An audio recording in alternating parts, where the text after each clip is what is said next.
the judges don't know what they're watching. That's a big problem. Yeah, when Peoples comes out and says, I don't score leg kicks, then he goes at it with the fans on the internet, and then you see, when can you remember a look like that after Rampage won? He couldn't believe he won against Machida. Yeah. No, I think that's a huge issue. It's a lot different than judging boxing, and unfortunately a bunch of the judges have transferred over to boxing.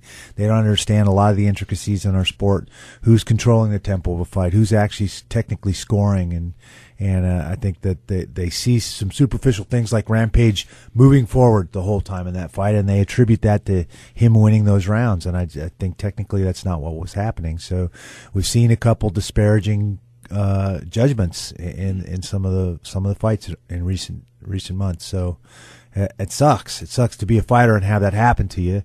But in some ways you control your own destiny too. Put it on the line. Take the risk. Don't leave it in the judge's hands. But I think there has to be some sort of education program or certification program for these judges to get them up to speed on the criteria and what they're looking at to judge these fights. And unfortunately, guys like Peebles and some of these guys have been around for a long time too. I think they'd have figured it out by now. Mm-hmm. But it's still a very objective thing.